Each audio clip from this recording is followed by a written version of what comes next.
Imagine waking up in the morning and immediately reaching for your phone. It's still dark outside, but the glow of the screen lights up your face. You scroll through notifications, endless updates, pictures of friends on vacation, strangers sharing meals, celebrities flaunting perfect lives. At first, it seems harmless, almost comforting. But as the minutes pass, a strange feeling begins to creep in. A twinge of anxiety, a subtle dissatisfaction, the sense that your life is somehow lacking.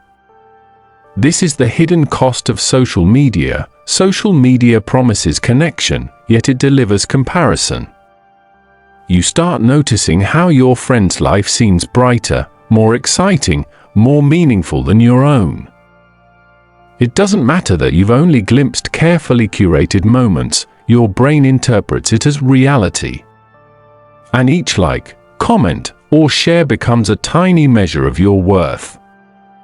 That little dopamine hit from a notification feels good in the moment, but over time, it erodes your self-esteem. You don't even realize it at first. It's gradual, almost invisible, like water slowly wearing down a rock. The problem goes deeper than comparison. Social media trains your brain to crave constant stimulation. Every scroll, every tap, every refresh is a tiny reward system in action. Your brain releases dopamine, the same chemical that fuels addictive behaviors, every time you see something new. This makes you keep scrolling, keep checking, keep refreshing, long after the original thrill has faded. Hours vanish in a blur. What started as 5 minutes in bed often turns into an hour or two lost to endless feeds. And when you finally look up, you're left with a hollow sense of wasted time and unfulfilled purpose. Social media also distorts reality in ways you may not notice. People tend to share the best parts of their lives, carefully edited and filtered. Rarely do you see struggles, mundane routines, or moments of failure. The brain, however, does not filter these subtleties. It compares itself to what it sees and finds itself wanting. Even if you consciously know that everyone posts highlights. The emotional response doesn't care about logic. Your mind absorbs the visual and emotional information as truth, and your self-worth suffers. Relationships can also suffer in subtle ways. Conversations once rich with depth now shrink to likes, comments, and emoji reactions. Meaningful dialogue is replaced by surface-level interactions. You might notice friends drifting away, or maybe you've seen it in yourself. You feel closer to online personas than to the people who actually live near you. This phenomenon can create a sense of isolation, a paradoxical loneliness amplified by the illusion of constant connection. It's not just emotional damage. Your productivity takes a hit as well. Social media fragments attention, pulling you away from tasks that require focus. You tell yourself you'll check Instagram for a minute, but a minute turns into 5, 10, 30. Projects get delayed, creative work suffers, and even simple daily routines can feel disjointed. Over time, this constant distraction rewires your brain, making it harder to sustain attention in real-life activities that matter. Consider the mental health impact. Studies consistently show correlations between heavy social media use and anxiety, depression, and sleep disturbances. The pressure to perform, to appear successful, to curate an ideal life online weighs heavily. The brain never fully relaxes. You carry the tension with you throughout the day, noticing it in small ways: a tightness in your chest, shallow sleep, fleeting irritability. Even the joy you once felt in offline experiences is dulled because your mind constantly compares them to what's happening online. Breaking free from social media is not about abandoning connection entirely. It's about reclaiming your attention, your time, and your mental space. The first step is awareness. Observe how often you reach for your phone without thinking, how certain notifications trigger emotional reactions, and how much time you spend scrolling. Notice how your mood shifts after a session online. Journaling these observations can reveal patterns that were previously invisible. Next comes conscious choice. Decide intentionally how and when you want to engage online. Some people find it helpful to set specific time windows for checking social media, others eliminate apps entirely from their phones. The goal is not punishment but liberation, regaining control over your own attention instead of letting a feed dictate your emotions. Part of quitting involves replacing the habit social media filled. Many turn to reading, journaling, walks, or connecting with people in person. These activities provide deeper satisfaction and genuine engagement, without the relentless pressure of comparison. They remind you that life is not measured in likes, shares, or followers. True fulfillment comes from creating, exploring, and connecting meaningfully. Offline, there will be moments of discomfort when you first disconnect. The urge to check your phone is strong, almost physical. You may feel left out, anxious, or bored. But these feelings are signs that your brain is adjusting to a healthier rhythm.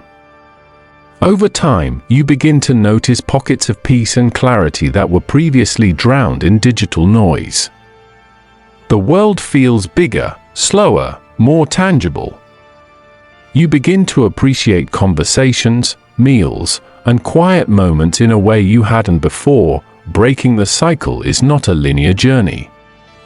You might slip back, check your feed out of habit, or give in to boredom. That's normal. Each return to conscious awareness is a small victory, a step toward reclaiming freedom.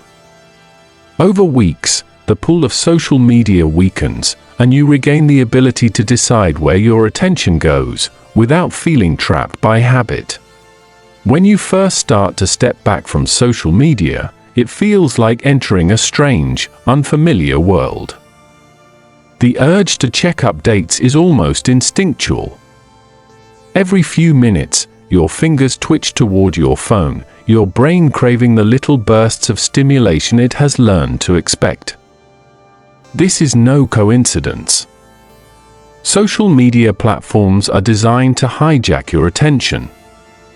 Every notification, every color, every subtle animation is engineered to trigger your brain's reward system.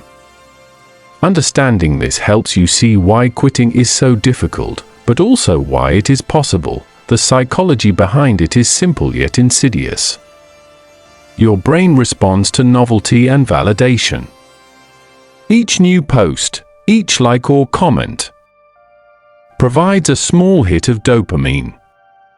Over time, this rewires your reward circuitry, teaching your mind that fulfillment comes from online interactions rather than real-world experiences. You don't notice the change day by day, but the effect is cumulative.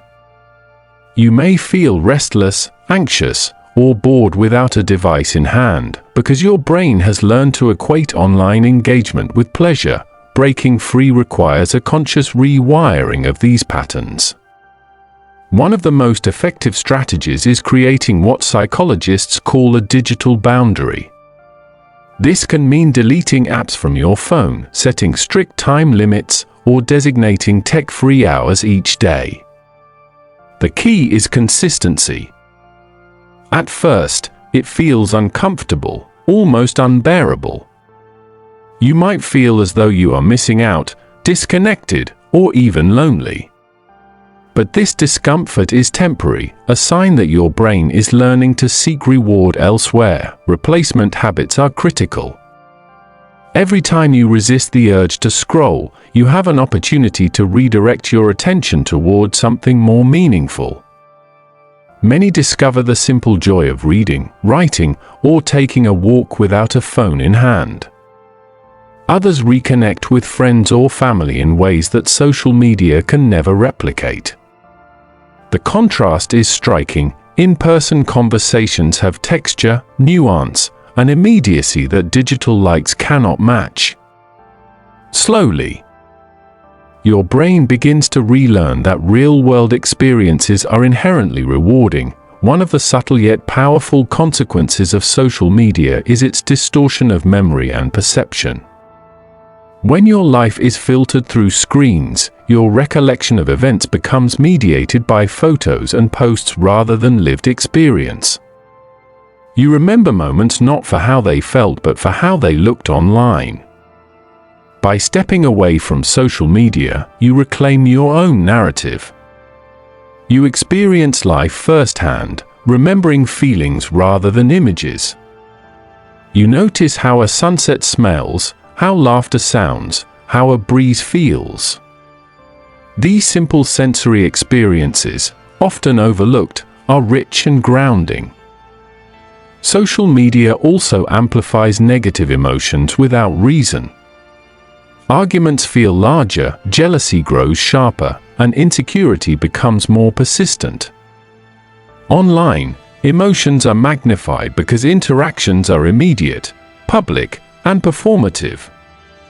Offline, you have the power to filter, pause, and process.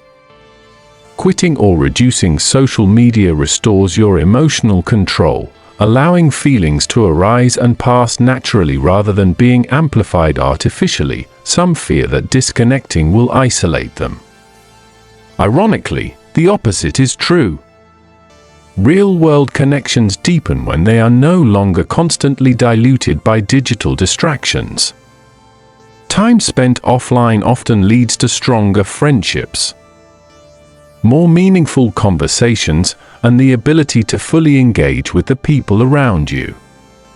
You might start to notice the subtle ways you were previously distracted: friends talking while you half listen to your phone, family gatherings interrupted by constant notifications.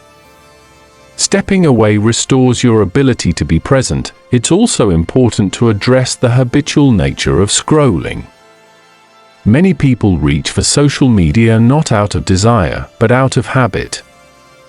They scroll when bored, anxious, or lonely, without conscious thought.